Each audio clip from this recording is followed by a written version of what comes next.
It's the Linemakers on Sporting News.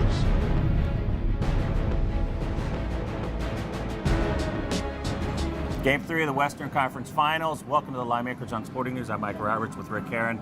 Rick, we're looking at the Grizzlies at a 2-0 deficit here. Going back home, though, and that's proven to be a good thing for the Grizzlies in past history, and maybe not so good for the Spurs. Well, yeah, Micah, the Grizzlies go back home down 2-0, but they did force overtime in Game 2 in San Antonio, and they covered again. They are 12-2 against the spread in the playoffs, and the best spread record of the year throughout the NBA, including the regular season. But they were down 2-0 to the Clippers and came back and won 4 straight. Last year, the Spurs were up 2-0 against Oklahoma City and lost 4 straight in the Western Conference Finals. So I'm sure the Spurs are going to remember that.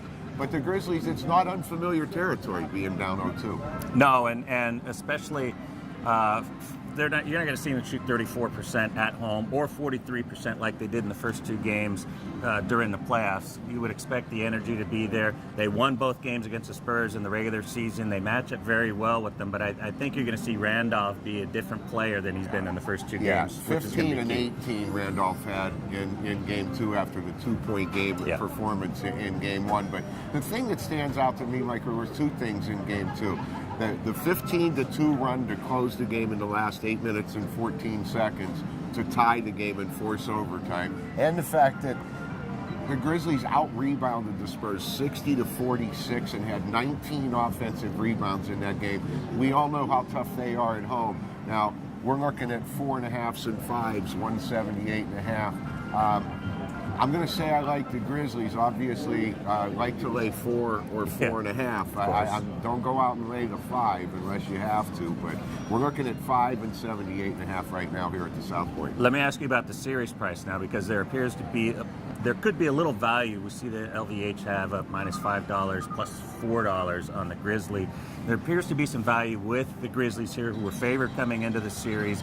Now you're getting 4-1, a team that's shown they can come back, a team that's shown that they played well at home all season and beaten the Spurs at home. They could even this thing. Yeah, they could even this thing up real quick. But teams that are up 2-0 in a 7-game series have gone on to win 93% of the time. Does that steer you away from that, or do you still think Memphis at home has value? Like, I think there's a little bit of value at plus 4-1. I'd like to get a little more than that. I mean, 5-1 would interest me, but all the Spurs really did was hold serve on their home floor. And Memphis goes home and wins 2. We're back into a 3-game series, and I can see that being a distinct possibility. So, yeah, a little bit of value. I'd like to get more than 4-1, though. All right. Any opinion on the total? You seen the last 2 go over the number there? I'm not going to mess with the total in this spot unless you have a feel for it. I don't have a feel for it. But we do like the Grizzlies -4.5, and maybe a little value at 4-1 or higher if you can find it to win the series as well. Thanks for watching.